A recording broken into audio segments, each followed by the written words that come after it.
Pemirsa, Ketua Tim Pakar sekaligus inisiator Danantara, Burhanuddin Abdullah mengatakan keberadaan BPI Danantara menjadi salah satu solusi untuk mendukung pemerintah mencapai target pertumbuhan ekonomi 8%. Danantara akan berfungsi untuk menarik investasi masuk ke tanah air dan mendorong pembangunan ekonomi dalam negeri.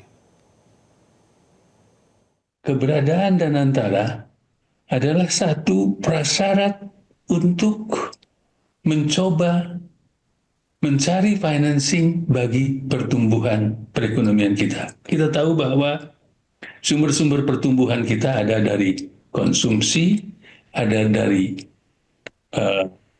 government spending, ada dari investasi, dan dari ekspor minus import. Kita mencoba mengkonsolidasikan apa yang kita punya. Kita konsolidasikan, kita leverage, dan kita punya BUMN kita yang cukup besar. Saya mencoba bersama teman-teman tim waktu itu menghitung, kira-kira ada berapa sih BUMN kita itu asetnya. Hitungan yang sangat kasar, itu menunjukkan angka 16.000 triliun. Sekitar 1 triliun dolar. This is quite big. Satu jumlah yang cukup besar. Karena kalau kita bandingkan misalnya dengan Temasek dan GIC, itu dua lembaga yang dimiliki oleh Singapura sebagai Sovereign Wealth Fund dan pengelola BUMN Singapura, itu antara 900 miliar dolar. Jadi kita sudah cukup bisa bergerak dengan jumlah yang sebesar itu. Karena itulah maka kemudian dipikirkan bagaimana cara untuk mengkonsolidasikan BUMN ini, dan sudah kemudian bisa meleverage-nya nanti di dalam pasar pinjaman, di dalam pasar investasi, di dalam pasar pengelolaan daripada BUMN itu sendiri, bagaimana kita meleverage mereka supaya tumbuh dan berkembang dengan sangat sehat. Ya pemirsa, apakah pembentukan Badan Pengelola Investasi Daya Anagata Nusantara atau BPI Danantara bisa menjadi solusi manajemen pengelolaan BUMN? Untuk membahasnya kita bergabung bersama pengamat BUMN Toto Pranoto. Mas Toto, selamat pagi. Selamat pagi, Leo. Ya, Mas Toto, kita lihat kemarin sudah disahkan Undang-Undang BUMN yang baru, dan di dalam Undang-Undang BUMN yang baru itu menjadi dasar hukum bagi terbentuknya Danantara. Kita belum dapat sih undang-undangnya karena anggota Dewan mengatakan menunggu yang sudah ditandatangan oleh Presiden. Tapi pertanyaannya Mas Toto, dengan Undang-Undang BUMN yang baru, pengelolaan BUMN itu apakah masih di Kementerian BUMN atau memang untuk 7 yang disebut-sebut di awal sepenuhnya ada di Danantara? Itu hubungan antara Danantara dengan Kementerian BUMN itu seperti apa, Mas Toto? Ya, kalau kita lihat kepada revisi undang-undang yang sudah disetujui itu ya, ini nanti sebetulnya fungsi di antara Kementerian BUMN dan BPI Danantara itu mungkin bisa digambarkan dalam skema bahwa Kementerian BUMN nantinya akan bertindak sebagai Dewan Pengawas bagi executing agency yang nanti akan dijalankan sebagai badan pengelola oleh BPI Danantara. Ya. Jadi nanti untuk seluruh urusan terkait dengan soal pengelolaan BUMN, terkait dengan corporate action misalnya ya, atau juga nanti terkait dengan soal bagaimana pemimpin-pemimpin di BUMN nanti akan dipilih segala macam, itu nanti saya kira menjadi kewenangannya BPI Danantara ya. Sementara Kementerian BUMN fungsinya menjadi sebagai Dewan Pengawas ya. Nah untuk Dewan Pengawas ini tentu juga mereka dilengkapi dengan misalnya selembar saham seri A yang ada di kewenangannya Badan Pengawas ya. Jadi hal ini saya kira menjadikan nanti model governance ya dari pengelolaan BUMN ke depan dengan BPI Danantara sebagai badan pengelola dan kemudian juga Kementerian BUMN sebagai pengawas akan menjadi lebih oke dalam konteks pengawasannya bisa lebih baik lah saya kira. Kalau di Undang-Undang BUMN yang lama yang kemarin sudah direvisi ini Mas Toto, kan kita tahu bahwa untuk BUMN terutama yang belum go public ya, RUPS-nya itu adalah Menteri BUMN yang bisa mengubah susunan BOD, BOC, termasuk apapun itu adalah Menteri BUMN. Setelah ada Danantara ini, maka kemudian nanti apakah Menteri BUMN tetap yang akan menentukan kepengurusan masing-masing BUMN atau seperti apa, Mas Toto?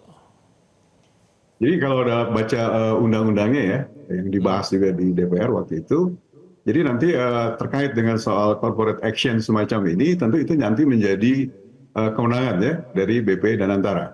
Ya, jadi nanti terkait dengan soal pergantian direksi misalnya untuk BUMN non TBK begitu ya, mereka menjadi kewenangan BP Danantara. Tapi kemudian kalau dianggap ada hal-hal yang perlu diperhatikan ya oleh pihak Danantara dari sisi Dewan Pengawas, tentu Dewan Pengawas bisa melakukan semacam koordinasi lah ya.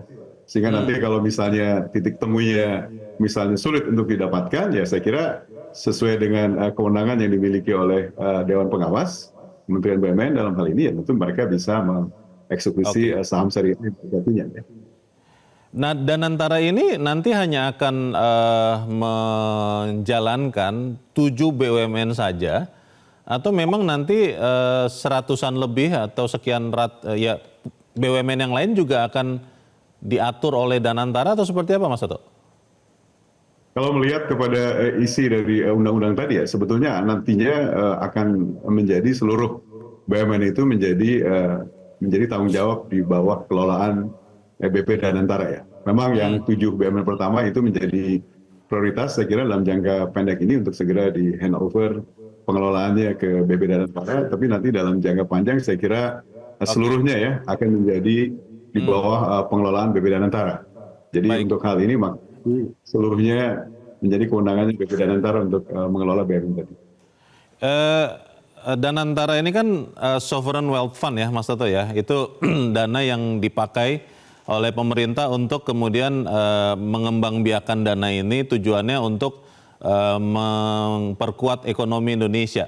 Pertanyaannya nanti ketika Danantara sudah beroperasi, apakah pendapatan dari BUMN yang setiap tahun kita tahu ketika untung dia akan ada dividen yang selama ini menjadi pendapatan negara bukan pajak dimasukkan juga di APBN oleh Menteri Keuangan, itu akan tetap seperti itu atau yang disebut-sebut akan dikelola oleh Danantara untuk dikembangbiakan lagi? Yang mana itu, Mas Toto?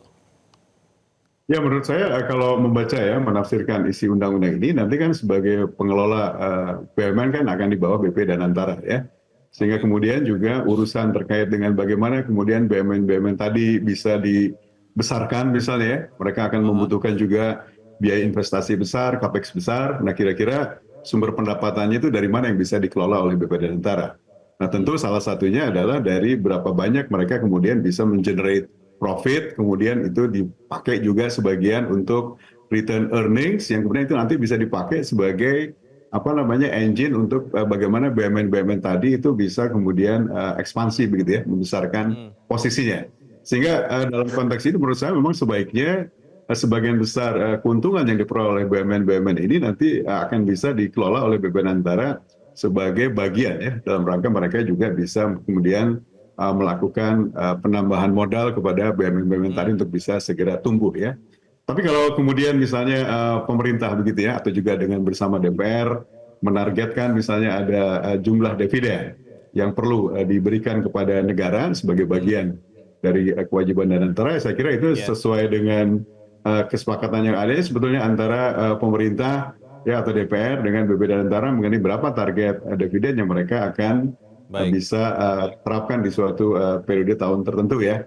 Tapi menurut saya memang sebaiknya jumlah keuntungan yang ada di Danantara memang sebagian besar sebaiknya dikelola dalam bentuk bagian laba ditahan atau return earning sehingga mereka punya ruang untuk bisa membesarkan BUMN-nya. Oke. Secara sederhana mungkin boleh dijelaskan kepada pemirsa Zona Bisnis, Mas Toto, bagaimana Danantara ini secara langsung akan bisa memperkuat BUMN? Apa beda yang paling signifikan saat sudah ada dan dibandingkan sebelumnya belum ada Danantara? Ya kalau kita perhatikan ya di era yang lalu kan pengelola ya atau yang melakukan fungsi untuk koordinasi pengelolaan itu kan di bawah Kementerian BUMN ya. Tentu ciri-ciri birokrasi dari model seperti ini tentu punya pengaruh juga kepada bagaimana misalnya kecepatan terkait dengan soal pengambilan keputusan misalnya ya. Kemudian juga kaitannya dengan soal otonomi terhadap BUMN-nya dan lain-lain. Itu yang dalam konteks undang-undang baru dengan keberadaan BP dan Antara itu yang saya kira coba untuk dirubah ya. Jadi BP dan Antara akan segera memiliki ruang ya dengan otonomi yang lebih besar, bagaimana mereka bisa membuat corporate action dalam BUMN bisa dilakukan dengan waktu yang lebih cepat. Kalau kita perhatikan di skema yang lama kan Kementerian BUMN sebagai kuasa pemegang sahamnya adalah Kementerian Keuangan. Sehingga pada saat corporate action dijalankan, tentu Kementerian BUMN harus lapor mendapatkan persetujuan dari Kementerian Keuangan. Nah sekarang kan itu prosesnya dipotong ya. Jadi BP dan Antara bisa langsung menjalankan corporate action yang diinginkan, sehingga pengambilan keputusan juga bisa menjadi lebih cepat begitu ya. Nah itu menurut saya menjadi bagian penting bagaimana nanti BUMN itu ke depan memiliki agility yang lebih kuat, sehingga kesempatan-kesempatan prospek yang ada juga bisa dieksekusi dengan lebih baik. Kalau begitu kita tunggu nanti undang-undangnya sudah dapat nomor di lembaran negara Mas Toto dan juga peraturan-peraturan turunannya ya. Dan yang paling penting juga sosialisasi kepada kita semua supaya kita bisa tahu persis seperti apa dan Antara bisa mendorong pertumbuhan ekonomi Indonesia. Terima kasih pengamat BUMN Toto Pranoto sudah mencerahkan kami pagi ini. Selamat pagi. Jelajahi cara baru mendapatkan informasi. Download Metro TV Extend sekarang.